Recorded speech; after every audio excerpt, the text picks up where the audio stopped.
Excel में print करते वक्त कभी सर पकड़ा है? अगर जवाब हाँ है तो यकीन मानिए, ऐसा सिर्फ आपके साथ नहीं होता।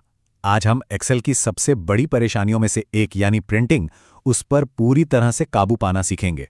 और ये सब होगा पेज लेआउट टैब की मदद से। तो चलिए इस उलझन को सुलझाते हैं। तो सवाल ये है कि आखिर एक्सेल से प्रिंट करना इतना अनप्रेडिक्टेबल क्यों है। जरा सोचिए, एक्सेल कोई नॉर्मल सा पेज थोड़ी है। ये तो एक एक कभी ना खत्म होने वाला कैनवस है जिसमें हजारों कॉलम्स और लाखों रोज हो सकती हैं। असल में ये बनाई है डेटा एनालिसिस के लिए, कागज पर छापने के लिए नहीं। और बस सारी प्रॉब्लम की जड़ यही है। और फिर होता क्या है?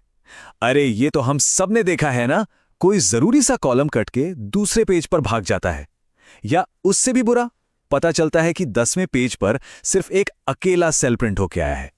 इससे सिर्फ कागज ही बर्बाद नहीं होता, हमारा कीमती वक्त भी तो जाता है।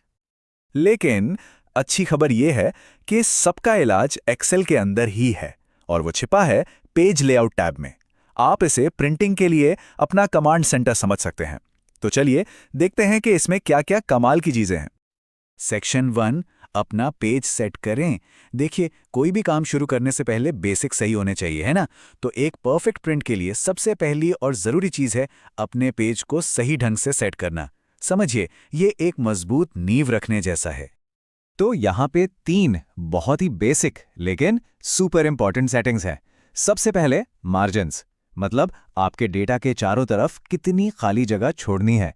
दूसरा है ओरिएंटेशन, यानी पेज को सीधा रखना है, जिसे पोर्ट्रेट कहते हैं, या फिर लेटा हुआ, जिसे लैंडस्केप कहते हैं।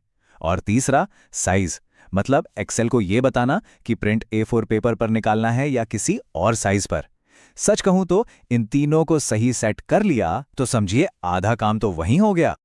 सेक्शन 2, कंटेंट को नियंत्रित करें। अच्छा, हमारा पेज तो अब तैयार है। अब बारी आती है ये तय करने की कि आखिर उस पेज पे प्रिंट क्या क्या करना है। और यहां आता है मेरा personal favourite tool, print area. सोचिए, आपकी पूरी शीट पर इधर उधर ढेर सारा डेटा पड़ा है, पर आपको प्रिंट करना है सिर्फ एक छोटा सा टेबल। कोई बात नहीं, बस उस हिस्से को सिलेक्ट कीजिए, सेट प्रिंट एरिया पर क्लिक कीजिए, और बस एक्सेल बाकी सब कुछ भूलकर सिर्फ उसी हिस्से को प्रिंट करेगा। है ना कमाल की चीज?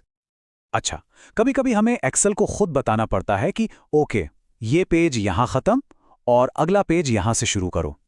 इसी काम के लिए होता है पेज ब्रेक।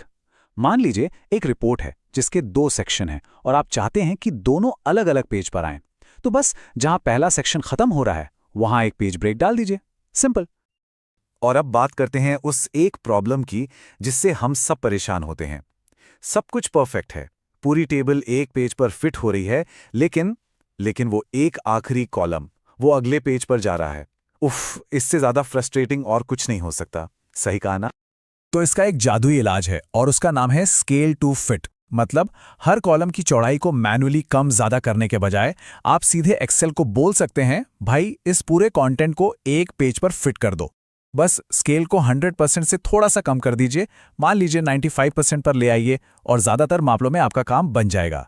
ये बस आपके डेटा को हल्का सा सिकोड़कर एक ही पेज में एडजस्ट कर देता है। सेक्शन 3, प्रोफेशनल टच जोड़ें। ठीक है, तो हमारा कंटेंट अब सही जगह पे आ गया है। अब इसे थोड़ा और प्रोफेशनल और पढ़ने में आसान बनाते हैं ताकि ये देखने में अच्छा लगे। एक बात नोटिस की है, स्क्रीन पर तो हमें सेल्स के बीच में वो हल्की हल्की लाइनें, जिन्हें ग्रिड लाइंस कहते हैं, वो दिखती हैं, पर जैसे प्रिंट करते हैं वो गायब हो जाती हैं। तो क्या कोई तरीका है कि ये लाइनें प्रिंट आउट पर भी दिखें? हाँ, बिल्कुल है, और बहुत ही आसान तरीका है। पेज लेआउट टैब में ही ग्रिड लाइंस के ऑप्शन में जाकर प्रिंट वाले बॉक्स पर बस एक टिक लगाना है। That's it. बस इस एक छोटे से क्लिक से आपका प्रिंट आउट एकदम साफ सुथरा और पढ़ने में बहुत आसान हो जाता है। अच्छा, और उन column letters A, B, C और रो नंबर्स 1, 2, 3 का क्या उन्हें भी प्रिंट किया जा सकता है? ये तब बहुत काम आता है जब किसी के साथ बैठकर डेटा को रिव्यू करना हो, है ना? इसका भी बिल्कुल वैसा ही सिंपल सा सोल्यूशन है। हेडिंग्स के ऑप्शन में जाइए और वहां प्रिंट वाले बॉक्स को चेक कर दीजिए। अब आपके प्रिंट आउट पर भी वही A, B, C और 1, 2, 3 लिखा आएगा जो स्क्रीन पर दिखता है। इससे डेटा को रेफर करना और समझना बहुत ही आसान हो जाता है। और हमारा आखिरी सेक्शन, ऑब्जेक्ट्स मैनेज करें। देखिए, पेज लेआउट टैब सिर्फ नंबर्स और टेक्स्ट के लिए ही नहीं है। अगर आपकी शीट में कोई चार्ट, फोटो या कोई शेप है तो उनको मैनेज करने में भी ये टैब बहुत काम आता है। यहाँ आपको ऑब्जेक्ट्स को कंट्रोल करने के लिए कई बढ़िया टूल्स मिलते हैं, जैसे ब्रिंग फॉरवर्ड और सेंड बैकवर्ड, जिससे आप ये तय कर सकते हैं कि कौन सी चीज किसके ऊपर दिखेगी। अलाइन से आप कई सारे चार्ट्स या शेप्स को एक लाइन में ला सकते हैं और ग्रुप से कई अलग अलग शेप्स को जोड़कर एक बना सकते हैं। ये सब छोटी छोटी चीजें आपके डॉक्यूमेंट को एक बहुत ही प्रोफेशनल लुक देती हैं। तो इन सब टूल्स को इस्तेमाल करने के बाद क्या होता है? नतीजा ये है, हम एक बिखरे हुए कई पेजों वाले सिरदर्द से एक बिल्कुल साफ सुथरे सिंगल पेज और प्रोफेशनल डॉक्यूमेंट तक पहुंच जाते हैं। आप खुद ही देखिए, फर्क जमीन आसमान का है। और बस यही है पेज लेआउट टैब की असली पावर। ये आपको उस केओस से निकालकर कंट्रोल वाली सीट पर बैठा देता है।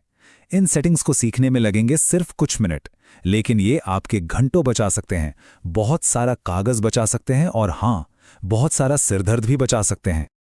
तो अगली बार जब एक्सेल में प्रिंट बटन दबाने का मन करे तो 1 सेकंड के लिए रुकिएगा, पहले पेज लेआउट टैब पर जाइए और हर चीज को अपने कंट्रोल में लीजिए। तो अब बताइए, प्रिंटर का असली बॉस कौन है? जी हां, अब हम हैं।